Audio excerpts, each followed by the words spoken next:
Can Okay. we have the session recorded? Okay. The conference also featured an informative panel section that provided clarity on key issues surrounding renewable energy and community development. This was followed by an exceptionally interactive question and answer section where participants actively engage with the speakers and panelists. Question posing, ideas were exchanged, and practical solutions emerged through the rich discussions. Overall, I must say it was an inspiring and impactful first day, considering the fact that that was ECOSNA inaugural conference. The event was undoubtedly a resounding success and a promising beginning for many more meaningful conversations and collaborations to come. So for tonight, to officially set the tune, it is my honor to invite the founder of EcoNow, Mr. Val David, to share with us the vision, mission, and community impact of this initiative. Ladies and gentlemen, please join me in welcoming Mr. Val David by jamming your electronic hands. Sir, you have the floor. Thank you.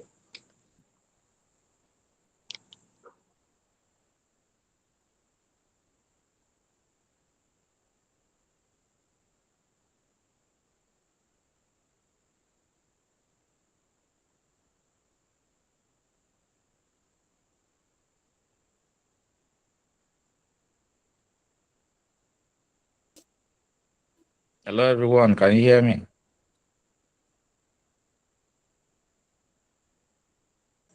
Yes, sir, we can hear you clearly.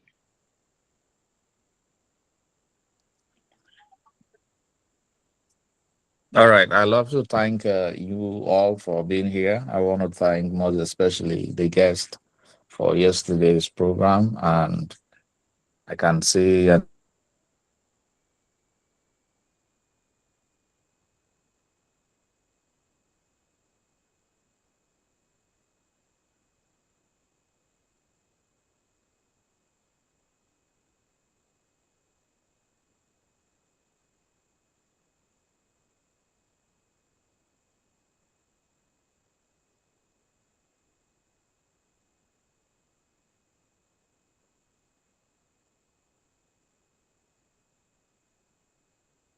can you see hear me? Yes, sir, you had a break in transmission, but we can hear you now audibly, please. Okay.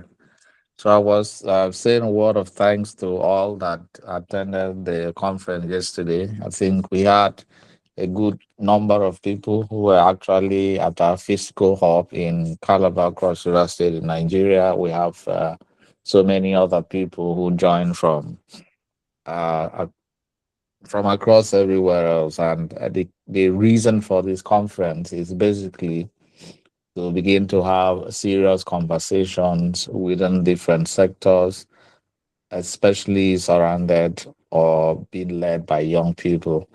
And that's one of the dreams that we have for Echo now. And you can imagine that for some of us, we belong to a community of technology enthusiasts and innovators, and we cannot really succeed exponentially if we don't have the needed resources to help us build whatever we are building, to reach whatever audience that we are trying to reach. And so when we, in one of our parent company that have technologies, we notice that there is a huge gap. There is a very huge gap between what we are building and the raw materials that will help us to actually help, push whatever we are building out there. I'm talking about, bad or absent power.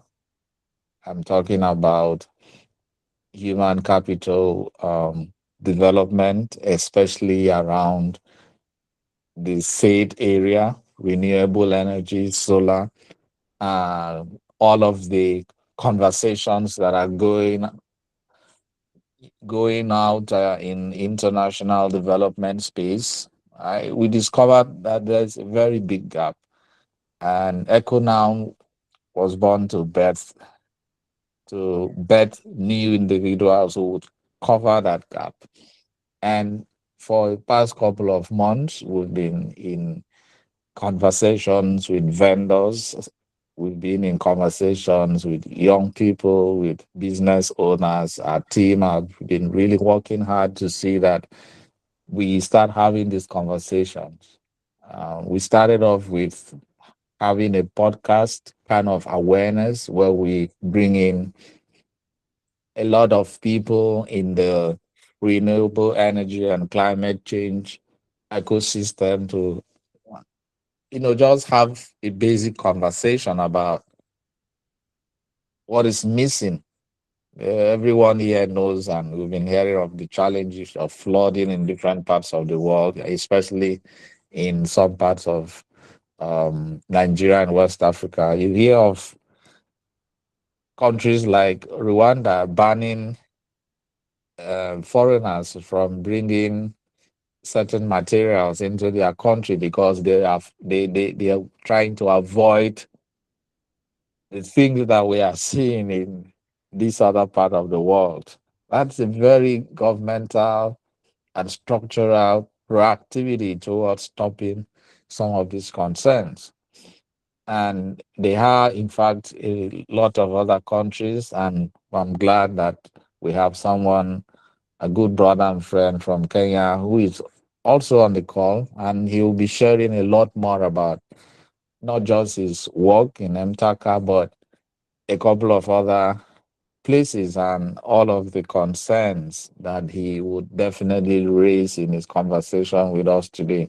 And so that's really one of the dreams of Echo now, to crystallize efforts between, crystallize and bridge the gap between whatever we are building and the conversations that we need to have with all of the raw materials that will necessarily help us to build whatever we are building. And also look at not just flooding as a result of environmental dysfunctionality, but also looking at how do we say to ourselves as young persons that this is what we are building, yes, and this is what we are hoping to build, or this is what skill we are learning. So we need to understand some of the objectives of this other part of whether it's renewable energy, how is it important, how do we make it functional for our society, whether it's solar, whether it's in all of the conversations that we had yesterday with the students, trying to understand that would really help us tell ourselves the truth. Are we really in the race to get some results or some faster result, or we are in a race to get a sustainable result and outcome? And I'm happy that we are on this call together to continue those kind of conversations and see how we can better make use of the outcomes that we are going to have towards the end of this conference. So, for me, that's a welcome to everyone and a thank you for all of the conversations that we have been having. We're hoping that we'll continue with that going forward from today.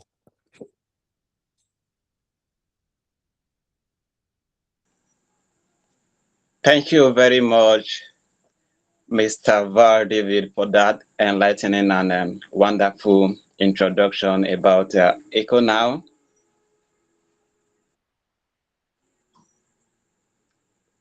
Mr. Francis, also Francis Mdobisi, your hand is up. Any concern you want to send immediately to the platform or meeting? Please kindly unmute and speak. Or if it's a mistake, you let us know.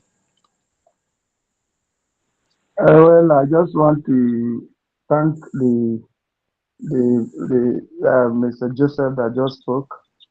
I'm grateful. In fact, this is a timely conversation that we ought to be making now because if we see what happened in Venezuela recently, the earthquake is the cause of that earthquake was because of climate change, and we must be actively involved in safeguarding our environment instead of causing the climate to be depleted, the ozone layer, and all what not to be,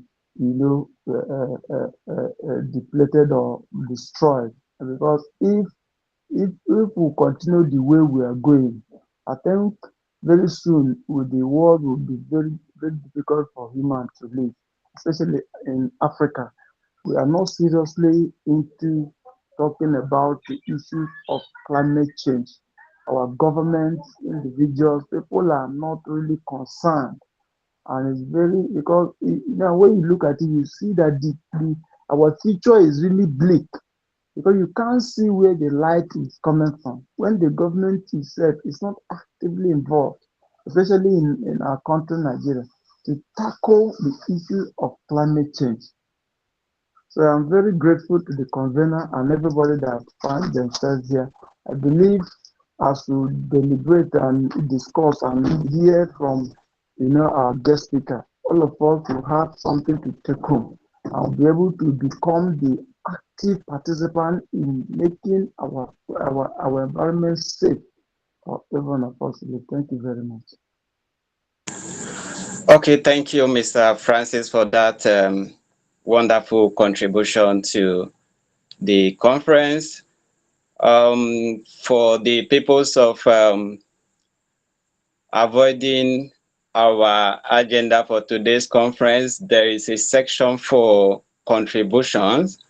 So whatever is your suggestion, contribution, question, or answer, you keep it when we get to that point. I'm so sorry about this, but I say let me let everyone know about our agenda that we are following. Thank you. And also to proceed, thank you so much, Sir David, for that wonderful introduction to Econa platform. That was very enlightening. I will now proceed with an overview of the Econa platform, which I would like you also to highlight the product, the futures and opportunities available to members and stakeholders. So the floor still remains yours, Sir David. Thank you.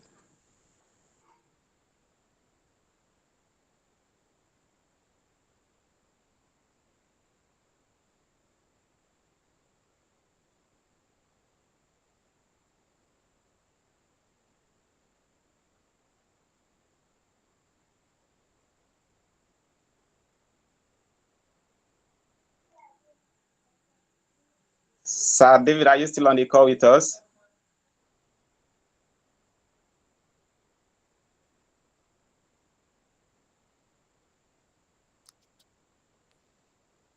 Sorry, what was your question? I was trying to get you correctly.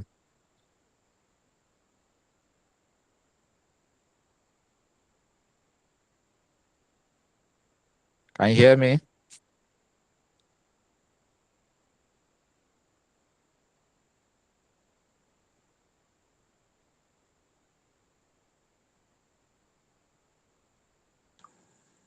Can you hear me now? Yeah, I can hear you. Okay, I said the overview of Econas platform highlighting its product, features, and opportunities available to members and stakeholders. So the floor is still yours, sir. Okay. Hopefully by next month we had some conversations with new partners and people who are interested in working with us at Echo now. But at the moment, we'll be sharing. I think there's a WhatsApp group for everyone that is on the call. And for those who did not join through the WhatsApp group, we'll definitely maybe add you to the group to continue conversations about what we are doing, not just in Nigeria, but extending to other parts of sub-Saharan Africa. And so the EcoNow platform, we have a list of vendors. We are building what we call one of the first kind of solar marketplace where we can connect vendors wherever they are um, with people. I mean, and so far we've been doing some interesting market survey for a couple of weeks or running into months, and we are getting the sense of a concept of solar financing. So we are considering that astronomically. So beyond so setting up a solar marketplace, we also are setting up the Echo Noun Academy. The Echo Noun Academy is an offshoot of the initial conversations that we started having around Echo Noun, renewable energy, solar, and climate advocacy, generally speaking, when we were training a couple of young persons doing a 3 million technical talent program by the federal government of Nigeria about 3 or 4 years ago, 3 years ago, I mean, maybe 4 years ago. So we noticed a very big gap about energy poverty and how it contributes to some kind of development in human development. We were able to make that connection, and it really affected a lot of young people who wanted to learn. But because it's one thing to have a laptop at a physical hub, it's one thing to want to learn.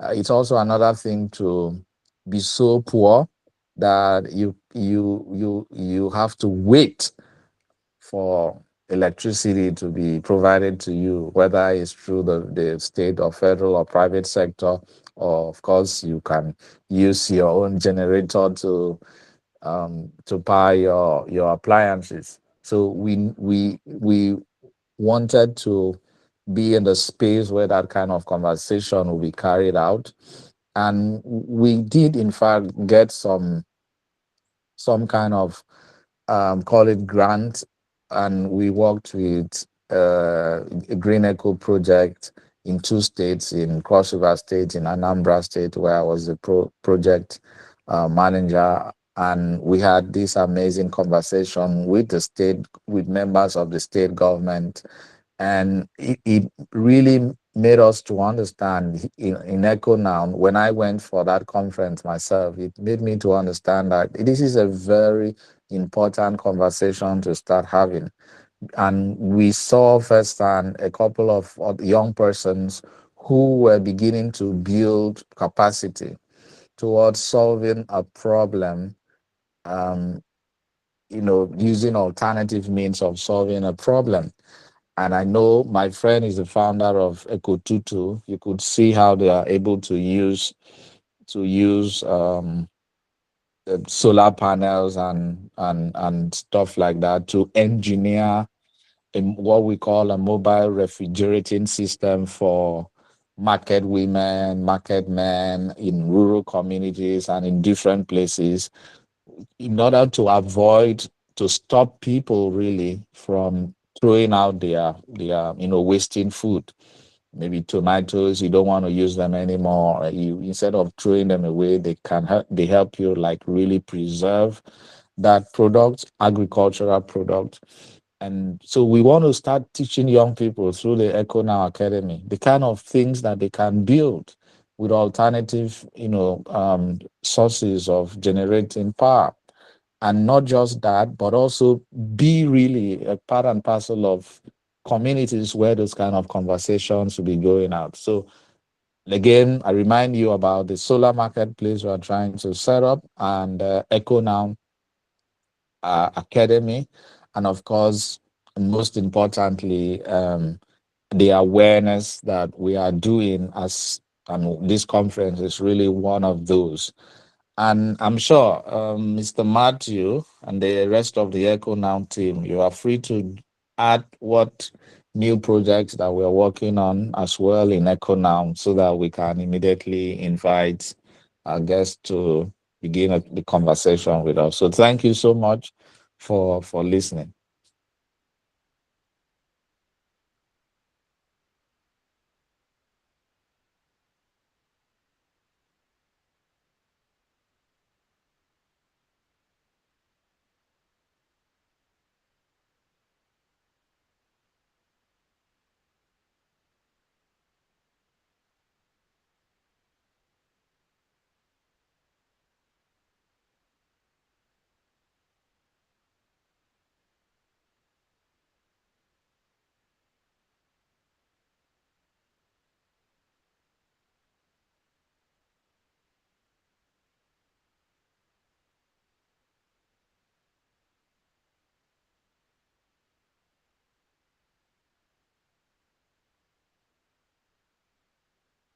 Joseph is not here. Can someone please continue the call?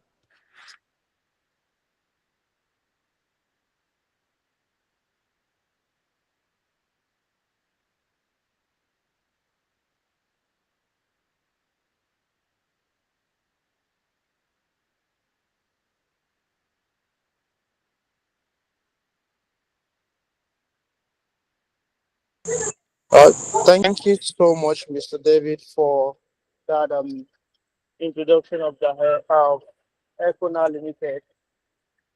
So I would have loved to add a couple of few things, but for the sake of time, I wouldn't, because there's just one project we will not want to mention now to the public. We are still doing all of the necessary groundwork, but trust me, if that project comes to life, we will be solving a very big energy problem, not just in Nigeria, but in some other African countries. So we'll now move straight into inviting our guests that will be leading us on the conversation for today. Just give me just give me few seconds so I can probably just look at the bio.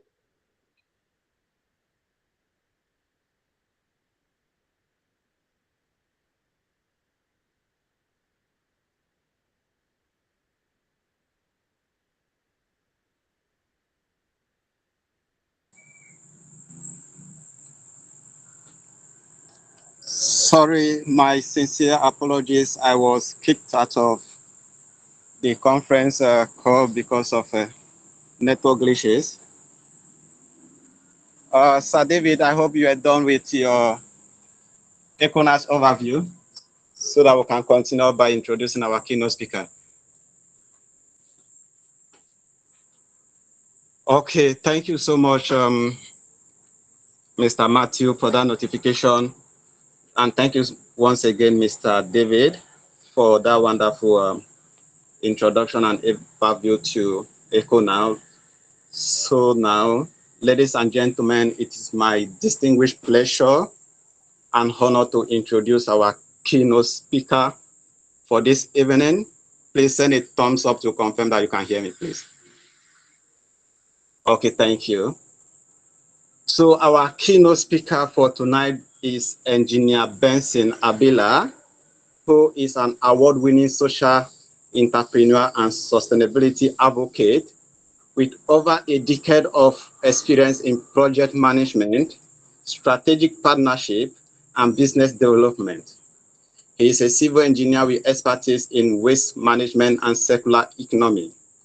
He is a 2022 Mandela Washington Fellow, 2023 Metis Fellow, and 2023 Jasiri Fellow.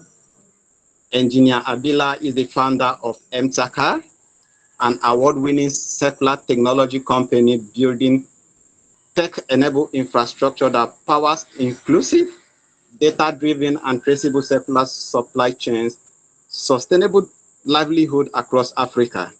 He is also the founder of Homeless of Kisumu, HOK, and that is a non-profit organization dedicated to improving the well-being and livelihood of vulnerable groups in Kenya Western region. Throughout his career, he has collaborated with notable organizations including USAID, United States Agency for International Development, the European Union, the GIZ, that's the Germany Agency for International Cooperation, Global Affairs Canada, Michigan State University, the USA Embassy in Kenya, VSO, and the Danish Refugee Council. His outstanding work has earned him several prestigious recognition, including the Digital and Green Innovation Accelerator, SANCAP Secular Tech Award, Presidential Innovation Award, and the KEPRO Sustainable Packaging, Innovation and Circular Economy Awards 2024. He was recognized among the top 100 Kenyans in 2024. And also, he currently serves as the president of the U.S. Kenya Alumni Association and also a member of the International Leadership Association and served on the board of the Dolphin Corando Faith Foundation, where he champions innovation and safeguarding initiative. At this point, ladies and gentlemen, please join me in giving a warm virtual welcome to our keynote speaker, Engineer Benson Abila, who will be speaking on energy investment for community growth. Sir, it is our honor and thank you. You have the floor. Thank you so much, Joseph, and thank you for being kind enough. Let me see. I don't know if my video will be. All right, it's not that bad. All right, so thank you so much for the kind introduction. I really appreciate it. I know we're having this conversation on a Saturday. I don't know if it's Saturday in West Africa, but in Kenya it's at night and it's almost 10 p.m. But I have a strong bond with David. I think David and I were in the US in 2022 for the Mandela Fellowship, and when he told me about this conference, I thought it wise to really get the opportunity to share with fellow young people. And perhaps, we're then able to have conversations on how then do we sustainably develop our communities. So thank you so much and congratulations on having this conference. I think it's timely, and listening to what David had said about what you guys do in terms of the platform and the offering and the innovation. I think mine is more of an honor to be part of this today. I will move swiftly to sharing my screen, and please feel free, I think it's Joseph, to distract me if there's anything perhaps you feel I should mention or be aware of. But nonetheless, I would appreciate a thumbs up from everyone just to indicate that you can hear me and you're excited to have a conversation for the next couple of minutes. Okay, good, wonderful. Thank you. All right, let me just quickly share my screen. And I will maybe go for my entire screen. I don't know if that would work, and then I would let me just try this one, and I will see if that would work. All right. Just confirm if all is well. I'll try hide this in the corner. Yes, your screen is visible. Visible? Okay.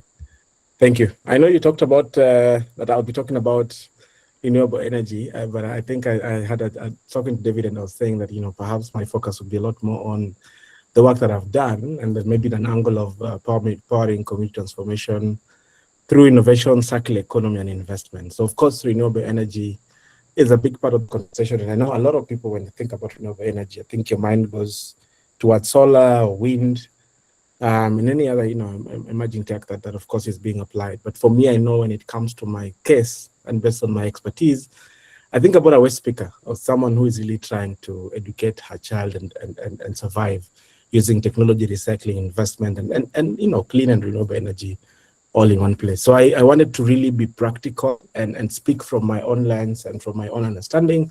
And then I would open it up for a conversation, a question or two, or just maybe any sort of feedback based on what you guys have learned.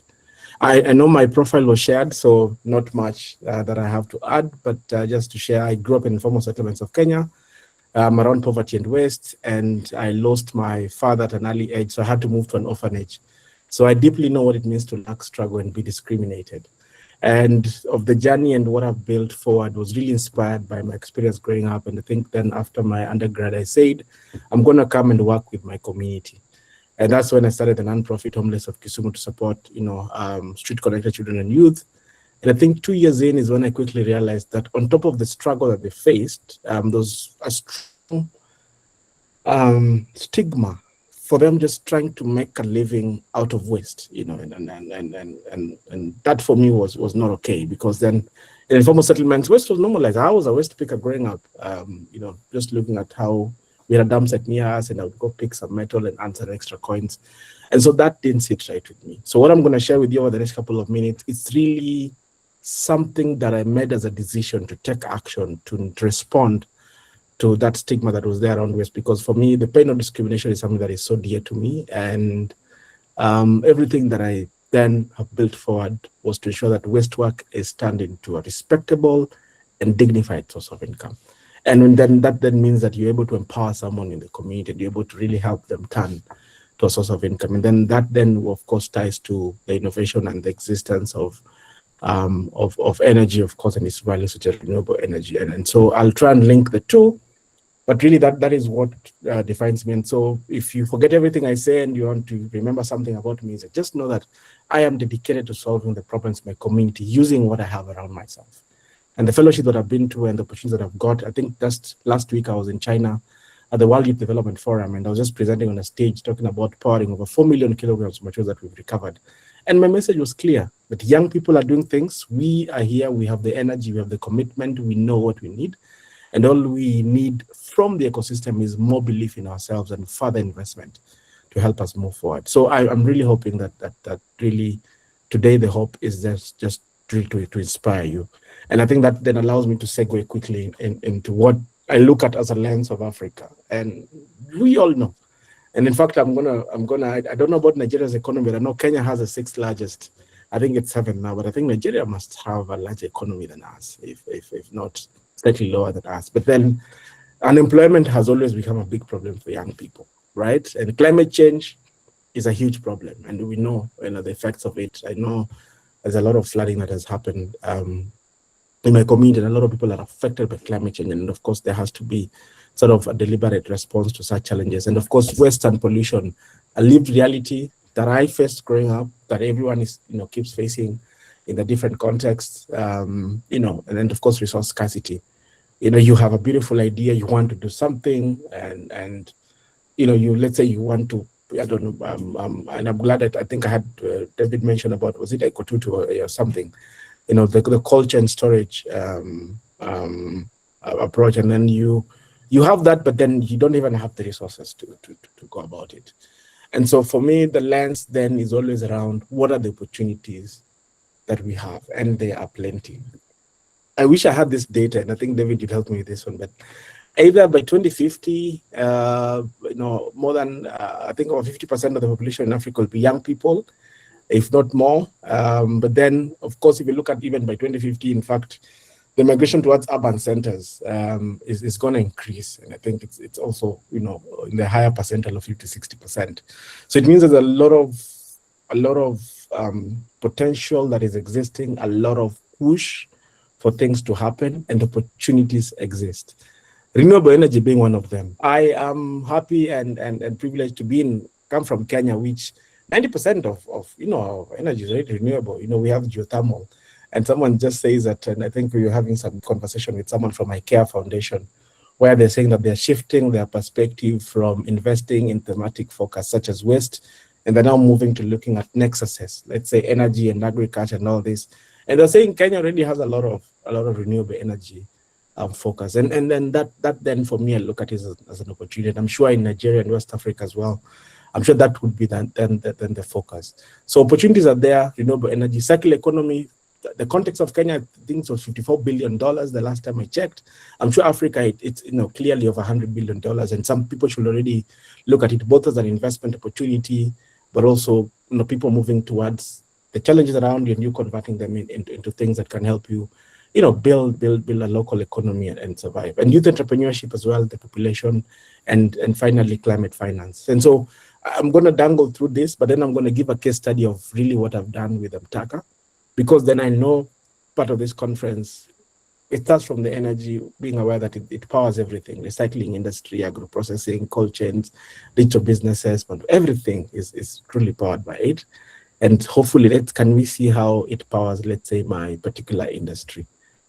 And so if I maybe zone out and look at it, let's say, from an angle of then what powers community transformation, because I think that was what I was going to focus on.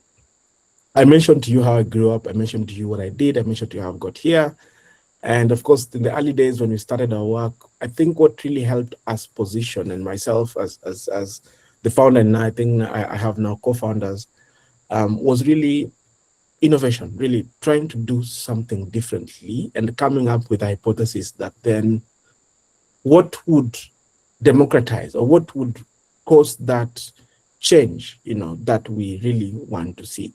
I think for me back then, technology was just the answer, based on how I approached my work. And so I know very well that if you look at a community transformation, innovation always has to be the first step. And innovation has different ways and different ways of looking at it.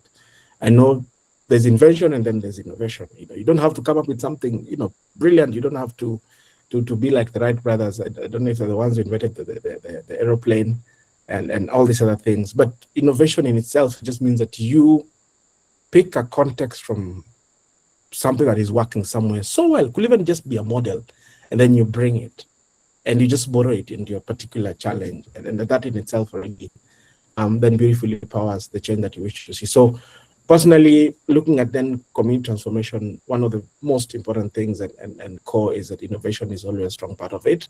Now, because I'm in circular economy, this is something that I like to spotlight. And this is what I've looked at. And I tell a lot of young people that we don't have jobs, we don't have employment, we're struggling to get opportunities, but waste is around you.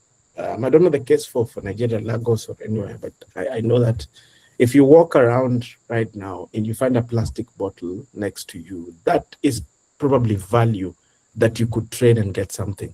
Although in itself, we're still quantifying and understanding what is a sustainable circular economy enterprise that you can get into, but just the idea to initiate it would be the best thing. And a circular economy cannot be replaced with any other thing that you look at, right? As a young person, perhaps you want to go into, let's say, the creative economy, or I think digital businesses, are a huge part. Agriculture in itself is a huge thing that people look at.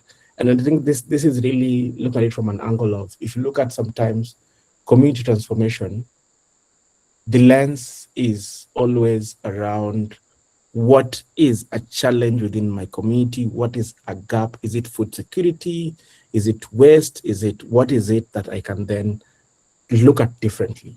And innovation starts, and then I look at that particular thing that I want to look at. And then now, of course, the next step is always looking at it from a scalable perspective, which is an investment.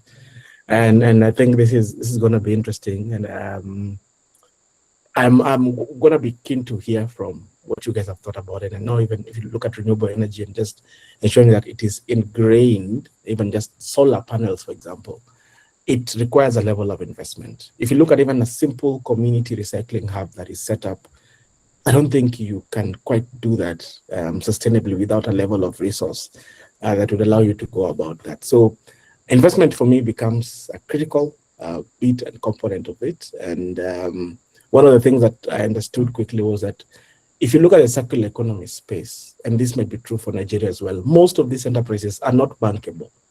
They are recording their data offline and they're not able to present themselves to traditional institutions for financing. And I know one of the things we're doing as M-Taka to bridge this gap is that we launched a circular fund.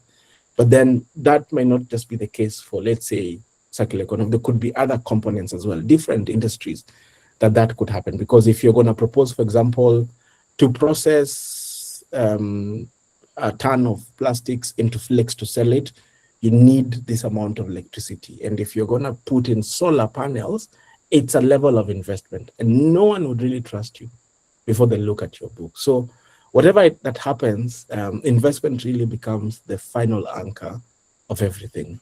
And so I wanted just to finish on this topic of community transformation, just to show that you have to start somewhere with, an idea or an innovative way to do it, look at that sector intrinsically in terms of the problem, and then position in a manner that can give you investment in terms of formalizing it or really just building something sustainable.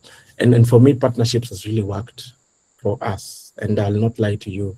We have a lot of government support. We have MOUs with county governments, and that is what has allowed us to get here, both governments, communities, private sector, and civil society. So that is a very, very important component of what we look at. And then the result is always the same. Is it climate resilience? Is it jobs? Is it economic growth?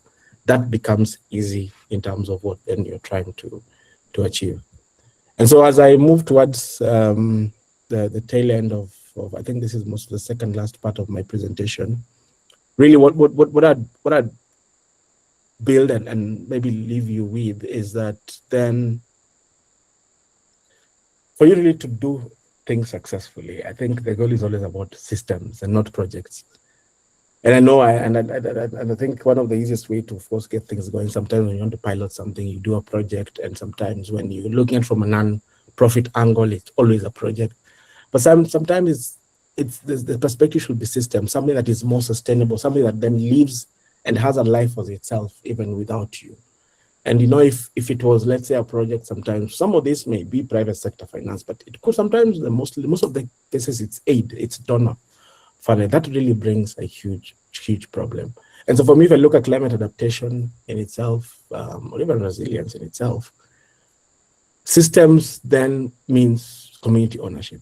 Whatever you're doing, there has to be a level of community involvement and ownership of it. If people don't like the brand, if people didn't like M-Taka, the brand, if people didn't like what I did, if people did not appreciate it, if people didn't like how I even present what we do, then it will be difficult to go about anything. As you can see, I was doing a community briefing ahead of a cleanup drive that I had in my community, one of the informal settlements.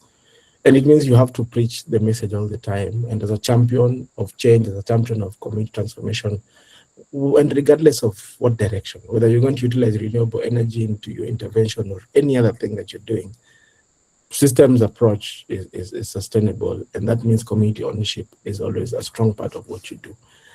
Thing two that I encourage is working with institutions, both from an angle of setting up your own, but also the context of who is existing in that area. It's very important to look at that.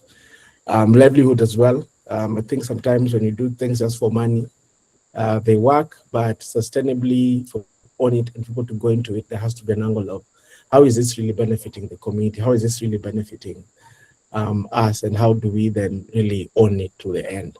Market access is huge because then it gives you that angle of are you building it from a business angle, and are you just creating something, or you're really building something that is sustainable? For example, when we started, we said that we were gonna solve the issue of waste management, the issue of dignity, and they're gonna transform and ensure that waste work is respected. But we didn't just say that for us to ensure that it's respected. We didn't say we're just going to do awareness and behavior change and all these things. We said we will build a platform that connects people to households in a dignified manner. So then when they come to you and they have branded, you respect them, right? And so you are helping someone grow and build into a respectable enterprise. And that means that then you're solving the solution in a more sustainable way, not just going and preaching and saying, this thing is good, respect this person, work with them. But it's really more about building it in a sustainable manner that this person, for example, they could even grow and start to buy waste from the community itself. The community will respect them because they say, this guy is making money from this business. Maybe it's not that bad.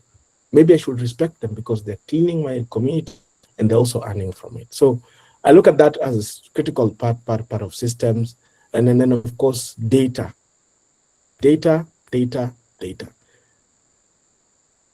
I say every day that data is good when collected. Data is beautiful when you have it. But what's even more exciting is data analyzed to get insights. That is very important. And so I look at data-driven decision-making, data-driven everything as a big part of how you go about things. And so I really want to encourage that you guys have data at the heart of what you do. Then finally, partnerships, which is, I think for me, is the heart of how you go about everything.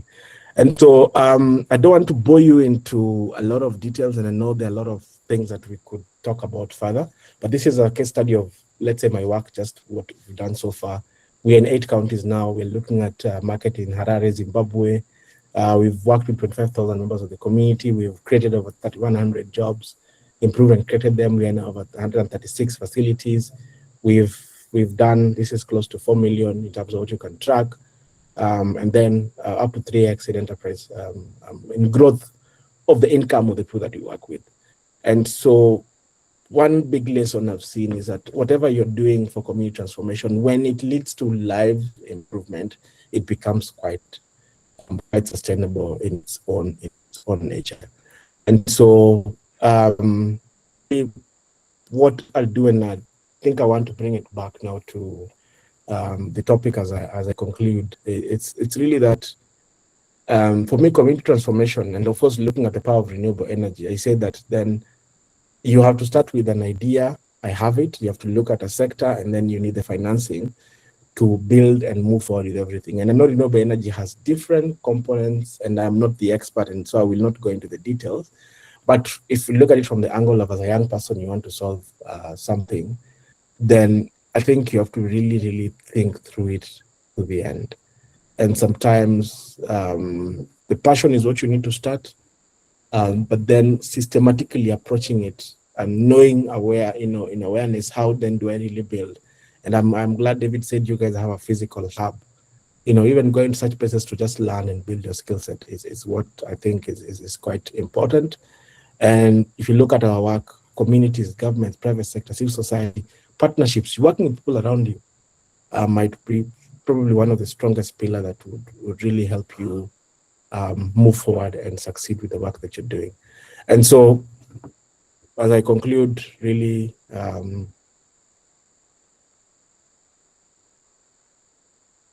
what should we be investing in? And I know we started with Africa's problems, Africa's opportunities, and we saw how there are so many problems and also there's so many opportunities. And of course, one of those was renewable energy. I'm seeing there are a lot of things around innovation, technology, data, the sector itself. All these things are there. But then for community resilience, community transformation, just based on the topic that I'm prepared for, what then should we also prioritize? And I know infrastructure, I'm a civil engineer myself, and I know infrastructure is always a huge and big topic of focus. But truly, is that the only thing that we look at? The other things that we could look at. And so for me, other things that are important that I think you could take note of, again, for really community transformation and resilience is on people. Very important. Very, very important. Without people, you can't do anything. You can build as much infrastructure as you want. You can go wherever you want to go, but without people, you can't. And probably that's why politics thrives. That's why democracy in itself sustains a nation and its economy. Because people are at the heart of everything. Decision-making, the attitude, the adoption, the market, it's people. So I think that has to be really prioritized. Number two, local enterprises, because they're the heart of the economy and the heart of the community. If you're not building locally, then what conversation are you really having, right? Innovation in itself, and I've talked about it and I've repeated about it. I'm passionate about innovation because I think it's one of the easiest way to deal with problems as a continent. Circular economy, of course, because of circular economy, this you can use to replace any other thing that you want to look at. Climate adaptation, quite significant.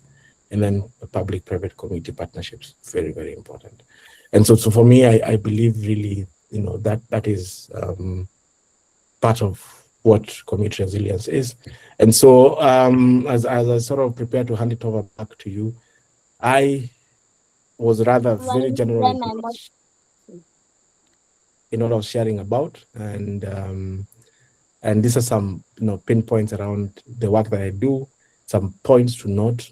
But I know that Africa, we don't have a shortage of sunlight. We talk about renewable energy, sunlight is there. We don't have a shortage of wind. We don't have a shortage of young innovators, and we don't have a shortage of things. And sometimes what we lack is just the ability to connect all these things, energy, innovation, investment, and community into one system that allows us to thrive. And so I believe that then, even if from a renewable energy perspective, it shouldn't just, of course, just be there to power homes and solar and what we're talking about. I think it should be there to power industries, to power entrepreneurs, and to power success, and to help us really move. And so I speaking from the lens of this being a convening of young people passionate about community change, sustainability, renewable energy, and all that, then I think that we are the ones that can make the change happen. We are the future and we are the present as young people, and we're the ones that can do this change. I have done it myself in my country. I know you guys have done it in Nigeria, and I know David and the rest of the guys are doing it. And so it just belongs to us to take action and really apply these simple tools, innovation, partnerships, positioning for investment, building sustainably, and having really the heart of impact vis-a-vis also the sustainability at the heart of what you're doing. And so I want to stop there because I now say do the same thing, different times, same thing using different words, many words, but I hope it has left an impact on you. And so with that, I want to end and say thank you for giving me this chance, and I hope it inspires you to keep doing the work that you're doing locally within your community. Thank you.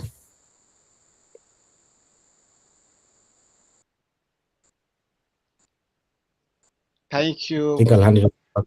Yeah. Thank you very much, Engineer Benson, for the enlightening and inspiring presentation. We are very grateful. So we shall now proceed to the question and answer section. So for the participants, you can kindly now indicate in the chat box or use the raise hand feature. That's the virtual hand feature if you have any question for our speaker, and also your suggestions and contributions to all the inspiring presentation he has given to us for tonight.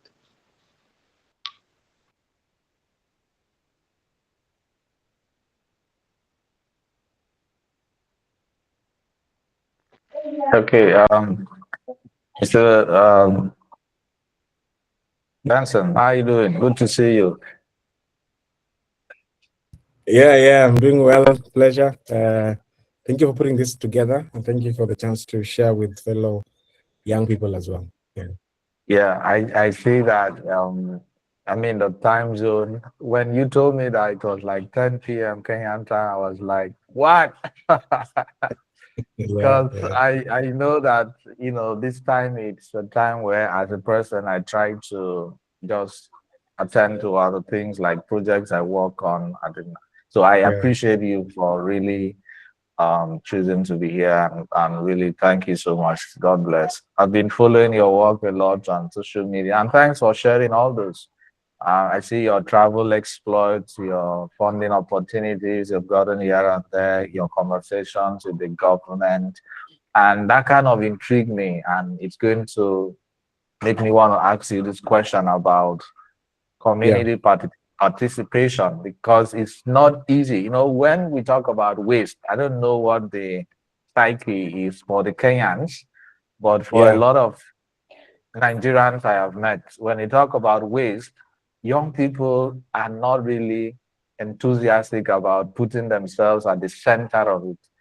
Like there's Yeah. this idea of, this is it's too disgusting. I don't want to Yeah. be inside of it. I don't want to touch this thing. And so Yeah. the people who are actually at the forefront of translating wealth, waste to wealth, are the people we consider to be, the lower rung guys. You see someone, Yeah. not beautifully dressed, and the person is kind of crazy, and you see them on the heap of rubbish, and Yeah. so there's really no ambition. Mm. So how do you think in the future we are trying to build? What are the I'm trying to look for the best down to earth language you might want to use. Yeah. Because I see how successful you've been in Kenya, and it's really challenging to put that kind of business, the Yeah. waste business, at the forefront of young people. So how was that journey for you, and how have you been pushing through? Yeah, thank you so much. Thank you for allowing that reflection. I think the truth is, one, we have to acknowledge it's been difficult. It's not, none of this has been easy, David. No, none of this has been easy. It's been difficult. And I think the commitment to really make it work is what has driven me. And one day someone told me that when you go talk to investors, people think that sometimes it's because your idea is marvelous and you want to build something so great. But investors sometimes just invest in people. You know, people give money to people that they like and people that they feel Yeah. that this person is. And I think for me, the outlier has always been that I saw this challenge and I was deeply committed to it. I was passionate about it. And because I had my upbringing story and the pain that I went through, I think when I saw someone just being judged just for trying to make a living, this guy is trying to make your community clean, for crying out loud. Why are you then judging them? Why are you then thinking they're less of a human being? Right? And if you grow up in arguments and you struggle a bit, it becomes real. And so for me, this was more of a life commitment. It's like, I want to do something different about this. I want to ensure that whatever change I'll do in a local manner provides global inspiration, so then people can then be able to, to look at it as a case study and then mirror it and say, if this happened here, it can happen anywhere else. And so just to answer what you're saying, we started 5 years ago, and we started with a simple idea that what if technology could change how waste was managed? What if technology, and this image of someone, they have a sack in their back and they're dirty. What if technology? And they said back then it wasn't very easy because people are not quite tech savvy. People are not so open to allowing guys doing waste collection into their compounds and stuff. And so for us, it started becoming more of a behavior change, a branding, a narrative issue. And so we started a lot of work around engaging the communities, the project approach that I talked about. You have to first engage the community. And we learned a lot that perception sometimes wasn't really about the people or the waste. Maybe it was more about how they presented themselves. You can imagine if someone is coming to sell you software, David, you can imagine they'll be dressed maybe in a suit and they have a briefcase. But if I'm coming to collect waste, maybe I am dirty and I smell, and so you look at me and you're like, guy, just pick it by the gate, there's somewhere there. So this perception, how waste was already looked at as an eyesore, and that was the first thing that I think we went to transform. And I think over the years we focus more on building the positive brand, building the respect or the dignity around the job, so that if anyone was gonna go into it, if you are a mechanic, right? A mechanical engineer, at the end of the day, when you're even doing your thing, sometimes if you work in an auto shop, you are as a mechanic, you put on your gear, right? And you go behind the hood of a Mercedes Benz, and you're doing this, and you come up and your hands are dirty. And no one will say that guy is doing a dirty job.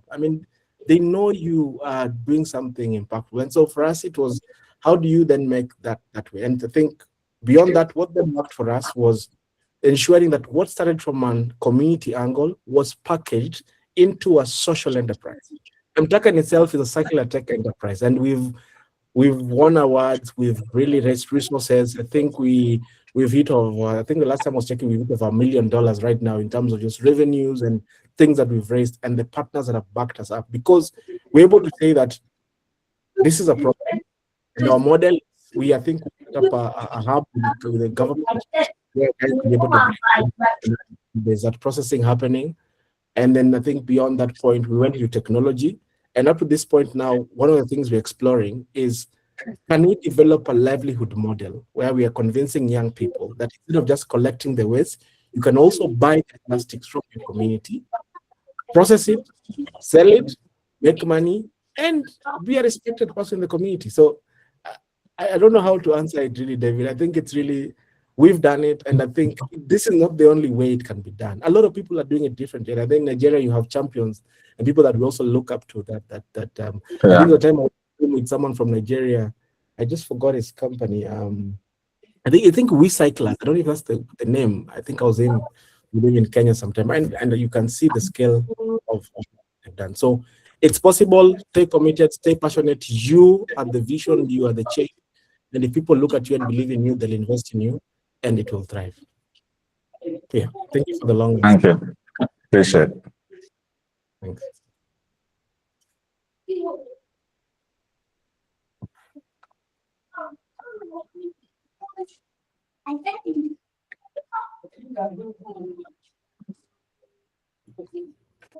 Don't know if there's any other question. But Joseph, I think mine is just gratitude. Is there anyone with a question? I will drop a link to my LinkedIn profile in the chat and hopefully stay connected with all of you. Thank you. Thank you so much, Engineer Benson, for that inspiring answer. We are benefiting quite a lot. So participants, we still expect more electronic hands or question on the chat for our speaker. If you do so before we can draw the conference to a close. Thank you. So the floor is still open for question and answer. And also his LinkedIn URL has been dropped on the chat box. You can kindly follow immediately.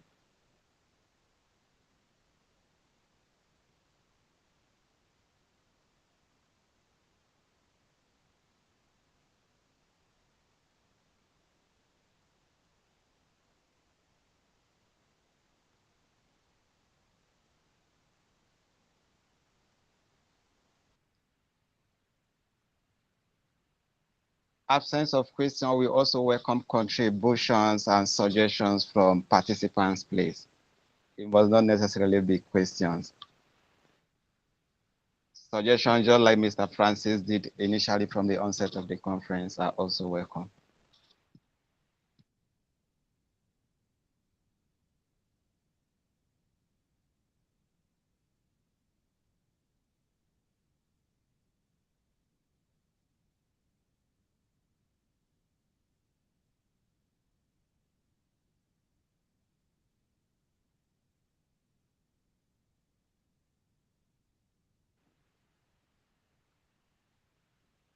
Okay, a silence depicts that there is no suggestion and more questions from our speaker. And at this point, as we bring the conference to a close, I wish to call on Sir Vardavid to give us a final closing and vote of thanks.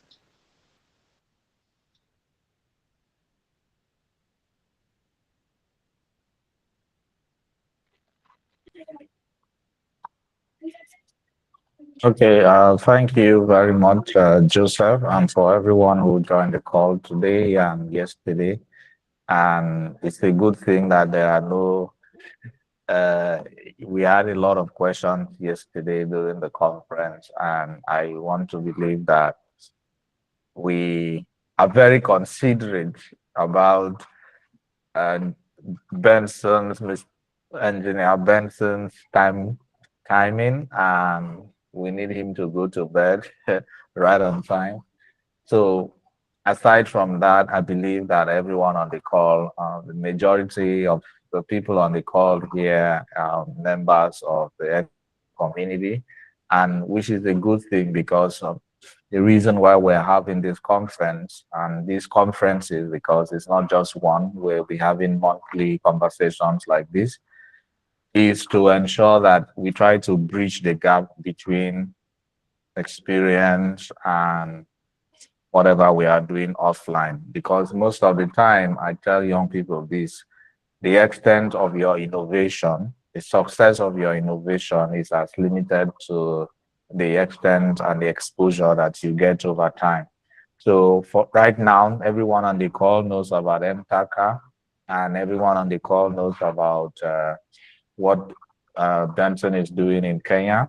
And that tells you that a problem that is, just like you said, a problem that is really solved in different ways, the solutions that he's brought to bear, the community engagement that he has had over the past couple of years, and the partnerships that he has garnered, the collaborations that have come as a result of his participation with members of his community. It's really, really as a result of his understanding of the problem. Because if you look around you, why do we have flooding, for instance? Why are the drainage systems a mess? Why are different communities looking at waste, for instance, as something that you don't have to go in there? It's for a lower rank of people in the society. Why do we look down on this version of blue collar jobs for young people, especially? How do we make it attractive? And so for Benson and the M-Taka team, it's just to come up with a technology driven solution, right? Yes, it's possible that you can put on your suit and tie and also present yourself to members of the climate advocacy community, the solar renewable energy community, the waste to wealth community. You can make yourself as presentable as well. And you can also tell them, look, there is a lot of resources, there's a lot of wealth that can come as a result of this. I remember there was a time where we pitched one of we were accepted for a competition for Echo Now, where we talked to a couple of investors about what we were doing. And I saw their interest about the waste to wealth aspect of what we were proposing at the time. And it kept me thinking, because if you look around our community, even if you step out right now, it's probably maybe there's a whole lot of sunshine or it's raining. If you step out, you definitely see opportunities. You see opportunities in the industry. And so yesterday's conversation, we had a lot of interesting guests, and we had the students, most of them interns from the university. I want to thank all of the guest speakers that were there for that program as well. I see Mr. Brent is here. Joseph, is there any of the other guests that are present here? I would love to thank them. Thank you so much, Brent, for the conversations that you shared with us yesterday. Brent, are you here? Mr. Brent here? And then I want Good evening. to, Yes, I'm on the call. okay, Good so evening. thank you. Thank- I should say thank you to you for the opportunity to be part of the speakers for the conference. It's really one I've learned from, and hopefully, I know that the conference that everyone have had something to take home with, and also to improve their knowledge on renewable energy and its sustainability. So, thank you. All right. Appreciate you so much. So, Engineer Benson, I would love to appreciate you once again, finally, for taking the time out, despite how busy your schedules are, and for sharing what works for M-Taka, what works for your community, and encouraging us from the other part of the world, our society, your community, to push through. And thank you so much for having those conversations with us. And please don't forget, should you, I do have it in mind one of these days, before I die, I will definitely visit Kenya, and I'm going to Please, look for you ready. wherever you are. So, and Yeah. I would love to experience firsthand what you are doing so far. I didn't tell you this, but myself, Tabu, the Deku, like the Zimbabwean guy, Yeah. from the fellowship, who were accepted as finalists for the Link grant. Wow. Unfortunately, when Trump came, and you know what happened, because I was supposed to be there to implement a project with him in Zimbabwe, but now that Echo Now is getting formed and solidified in West Africa and Nigeria specifically. I look forward to opportunities where there'll be a bridge between what we are doing in Nigeria and the other part of the world, and also experiencing what you are doing over there in Kenya. So thank you so much for sharing that. I appreciate it.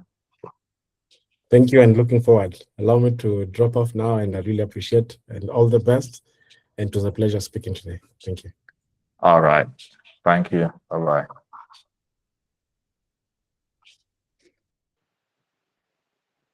Okay, thank you, everybody. Have a good night, right?